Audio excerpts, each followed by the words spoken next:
ആശ്രിതവത്സലനായ ശ്രീകൃഷ്ണ ഭഗവാന്റെ പാതാരവിന്ദങ്ങളിൽ അഭയം തേടി ഗൃഹദുരിതങ്ങളും സാമ്പത്തിക ക്ലേശങ്ങളും മാനസിക ശാരീരിക പീഡകളും അകറ്റി ജീവിതാഭിവൃദ്ധി കൈവരിക്കുവാൻ ഏറ്റവും ശ്രേഷ്ഠമായ ദിവസമാണ് കുചേലദിനം. ധനുമാസത്തിലെ ആദ്യ ബുധനാഴ്ച വരുന്ന ഈ പുണ്യദിനത്തിൽ എല്ലാ ശ്രീകൃഷ്ണ ക്ഷേത്രങ്ങളിലും വിശേഷിച്ച് ഗുരുവായൂരിൽ വളരെയധികം സുപ്രധാനമാണ്. 2025 ഡിസംബർ 17 ഇത്തവണത്തെ കുചേലദിനം. ത്രൈലോക്യനാഥനായ ശ്രീകൃഷ്ണന്റെ ഭക്തനും ഒപ്പം സതീർത്ഥനുമായിരുന്ന കുചേലൻ ദാരിദ്ര്യത്തിന്റെ പാരമ്യതയിൽ കഴിയുമ്പോൾ ഒരിക്കൽ ഭാര്യയുടെ താല്പര്യപ്രകാരം അവിൽ പൊതിയുമായി ഭഗവാനെ കാണാനെത്തി. കുചേലനെ കണ്ട് കൃഷ്ണൻ മാളികയിൽ നിന്ന് ഓടിയെത്തി ആശ്ലേഷിച്ച് സ്വീകരിച്ച് കാൽ കഴുകി തീർത്തും ശിരസിലേറ്റി വെൺചാമരം വീശി ക്ഷീണമകറ്റി സ്നേഹാന്വേഷണം നടത്തി അവിൽ ഭക്ഷിച്ച് ഋണമുക്തനാക്കി.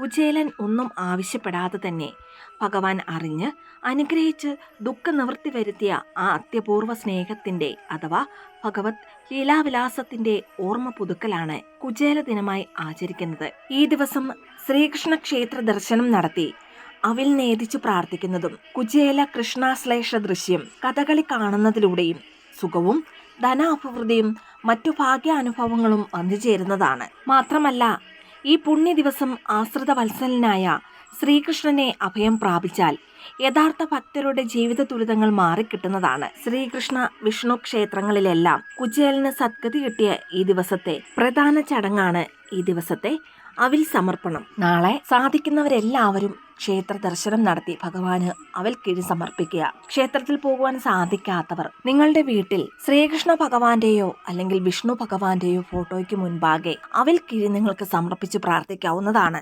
കാര്യസാധ്യത്തിനായി മാത്രം ഭഗവാനെ ഭജിക്കുന്ന നമ്മൾ ഓരോരുത്തർക്കും ആ തലം വിട്ട് കുചേലനെ പോലെയുള്ള നിഷ്കാമ ഭക്തി ഉണ്ടാവട്ടെ എന്ന് പ്രാർത്ഥിക്കുന്നു.